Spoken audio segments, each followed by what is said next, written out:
In Illinois District 13, a vast majority of our residents, Zionist American, Jewish, and Christian American included, are heartbroken by the onslaught that's happening to Gaza, on Gaza, outside of our Muslim, Palestinian, and Arab family.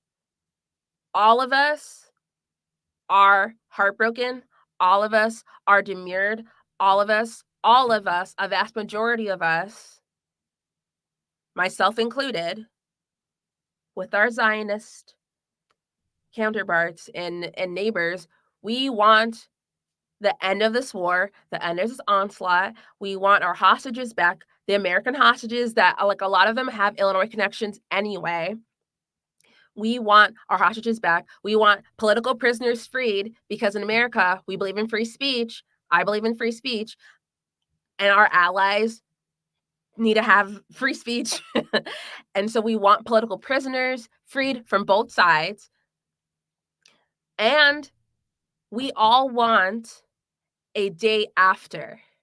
The only way a day after can start and commence is by a complete and utter ceasefire, a stop to all operations, and this particular operation in response to October 7th needs to end.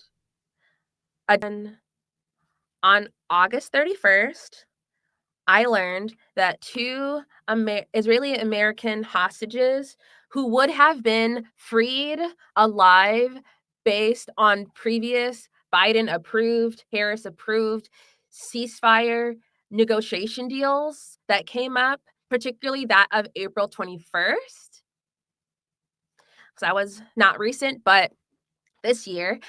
And if that negotiation had come to fruition, if the United States government had used its power to solidify and sign and seal that deal as an American ally, the Israeli government would have successfully brought home those hostages that were tragically killed and preventably killed and murdered in the onslaught on Gaza. And I can understand the importance of putting no less or putting a fraction of putting all of the blame on Hamas. I would like to put as much blame on Hamas as I do on the Israeli government. Because Biden told us that that was a deal that said yes, that the Israelis said yes to, and that Hamas said yes to. The fact that the April 21st deal did not go through, I put directly on our current representatives, particularly that of our federal representatives. So that would be for Illinois District 13. Yes, I do in fact blame Representative Nikki Baczynski. She's the one that's currently in office, the one that's allowing our allies to negate the importance of hostage deals. And again, all of the hostages are important. The foreign ones from our perspective, so the non-American ones, the American ones, the Israeli ones, the Jewish ones, the ones who aren't Jewish, the leftist ones, the ones that are conservative, they're all important. I live in the United States of America, and I want my Illinois hostages to be returned. And I want them to be alive when we return them, and I want them to be as healthy as possible. But it's on both sides to get these deals to be finished, but it also would mean that both sides will need to acquiesce to what the American proposal is, which is contingent on a day after, and to make a day after, you have to have all cease, no more, complete end. It can't be we're going to restart it in a month, we're going to restart it after the November election. No, it has to be completely done. Anything that's in direct response to the October operation done by Hamas has to cease completely. That's what I want. That's what Illinois District 13 wants, including those who have Jewish ancestry and Zionism is a part of their identity. They also, too, want our hostages freed in Samaria, or they want our hostages freed and the folks in Samaria and the West Bank to be at peace and to be not fatally shot for any reason. There is another American who on Friday, so this past Friday, was fatally shot and killed directly by the Israeli Defense Forces, the IDF, the Israeli Occupation Forces, IOF, and I say the IOF in this case, particularly because it is being conducted in the West Bank, the occupied West Bank, the American recognized occupied West Bank. That is American recognized Palestinian territory. That's the American recognized Palestinian territories, and that's occupied. So yes, in this moment, the IOF fatally shot and killed in the head, so it was intentional, an American peace activist. It's important to know that the Euromed folks that she went with, so this American peace activist, anti-settlement activist, went to in the West Bank, in the American recognized West Bank with a international human rights organization. They were demonstrating with a particular nonviolent protest intentionally. They were praying, and that was what was happening in that demonstration in that moment of time. The organizers purposefully, based on the readings, New York Times, all that fun stuff, they were purposefully demonstrating in a nonviolent, peaceful way. So if a American citizen, it's cool. I learned that she has Turkish origins or Turkish family and heritage. I'm Nigerian American. We're a land of immigrants. Okay, it is what it is. She's an American. She's an American. I'm an American. We have to prioritize these American lives and not political aspirations and political hopes and dreams and personal vendettas or personal gains. American lives matter. How many Americans will have to die because of Biden's complacency? And it is complacency. It's also Nikki Brzezinski's complacency. Doing nothing is doing something because we see the direct consequences of these actions.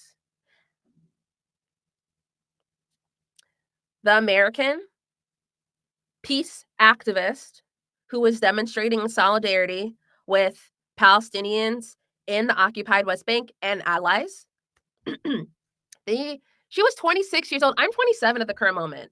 She's 26 years old. She's a year younger than me, and now she is dead. I say she's murdered.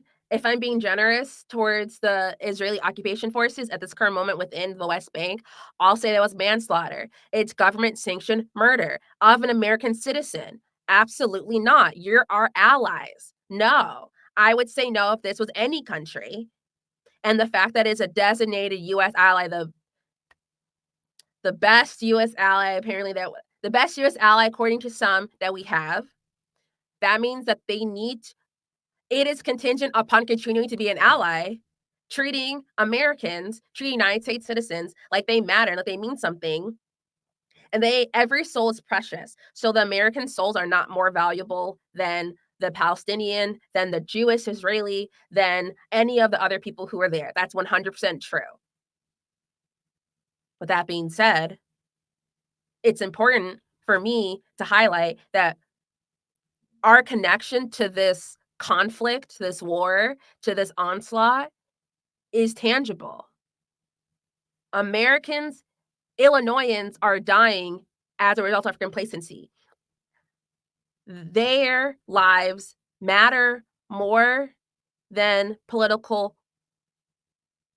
ideology. That's not wild. That's not wild at all. And so, because I have reverence for American lives, I have reverence for nonviolent action. I mean, violent action where, that's a whole other conversation. At the current moment, this is nonviolent, peaceful protest. They were praying. Like, how wholesome if we actually want to ask about it. And we talk about morality in the United States of America. This is also a tangent, but it's important. We want to encourage prayer as you get closer to your gods, your God, your gods, your prophets, your saviors, your everything. And I'm a Christian. Like, I have been to protests, to vigils where we pray and where we worship to open the hearts of our faith of our leaders, of our leaders. Unfortunate. But that's what you do. That's something that you do. We're religious people, religion, prayer works. Prayer matters. Prayer does things. Prayers change lives. Prayers works in the hearts of those who are harming you actively and intentionally. And it changes your heart too. Turns you inwards. We want to not harden our hearts. You want to do a glow up? And there's like passages in the Bible and I'm sure the Quran and I'm sure the Torah, which is also why I have mad respect for the 3 major Judean religions. Our Muslim family deserves love, respect, and humanity because they're our neighbors, our friends, our family, our constituents, the people in our areas. Now, sloth is a sin, but it's also a bad philosophy to hold. Once again, doing nothing is in fact doing something. And Vice President Kamala Harris, President Joe Biden need to move from being deeply disturbed into action. There are consequences for bad acts. There are consequences across the board. Thoughts and prayers are cool, are one aspect of the fight. Action is another aspect that needs to happen in congruency with these acts, with the prayers, with our sadness, with our frustration, with our deeply disturbedness. The deeply disturbed Democrats don't do anything. Now, as your future congresswoman and public servant, I believe that we need to hold all actors to account. This may mean that if war crimes were committed against anyone internationally, internally, domestically, in this particular instance, it's in Gaza, it's in Palestine, it's in the West Bank, in this particular situation. And so war crimes that happen will be tried. I will try them. I will ensure that in a green administration, we try war criminals, regardless of political affiliation, of background, of creed, of anything else under the sun. If it's a Christian and you have to go to jail because you allowed for terrorism to happen with American weapons, it is what it is. Sorry, boo. Don't do war crimes. Like, it's literally that simple. I'm just putting it out there. Don't do war crimes and you won't be charged with war crimes. The American public, the Illinois District 13 public has spoken. End this war, lift this siege, free the hostages and the political prisoners. No one should be held in the military court and martial court in limbo. No more. We I love the United States of America. So I'm not gonna shield, like, I'm not gonna pretend that that's not true. I love my country and I love my neighbors and I want everyone to live free, forth, and prosper and pursue their happiness and be great. So yes, free the hostages, free the political prisoners, lift that siege because it's illegal and unhelpful and counterproductive, if we're being honest, but also because it's illegal. Like, end this operation, end this war. Try everybody. Follow the ICJ. Once again, well, and the ICC. Yeah, sure, the Americans aren't like signed on to one of those things. We can fix that. The American people are peace-loving people. Illinois District 13 are peace-loving folks. So,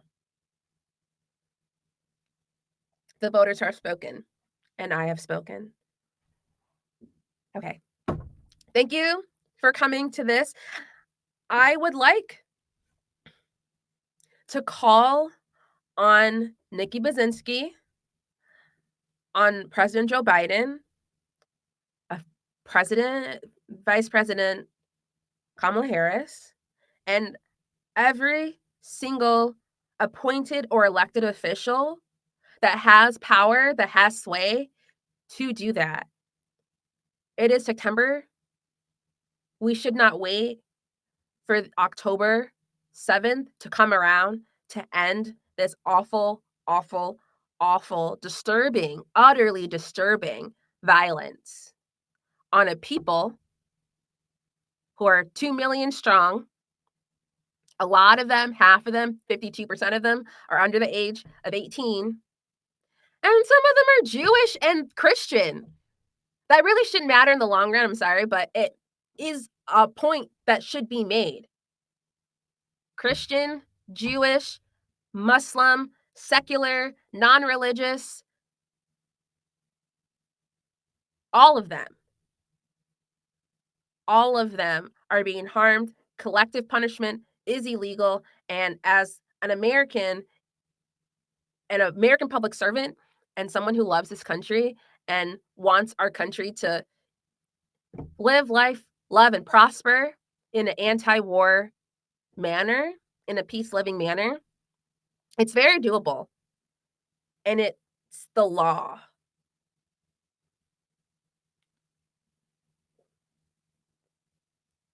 And I do love a strong technicality, which is what some folks in my community like to lean on. But, like, unfortunately, not this many people can perish, can die, can be fatally shot in the head because that's something that happens. Militant, civilian, doctor, international observer, all those things. It's literally a no-no, and more importantly, it's the law. So, my job is to ensure that no one is above the law. And if the law is faulty and flawed, we change it. Thank you. I like this. I'll keep doing this. I'll be a writing candidate for 2024, and I have no doubt that I'll be on the ballot for 2026. Yeah. Love you. Thank you.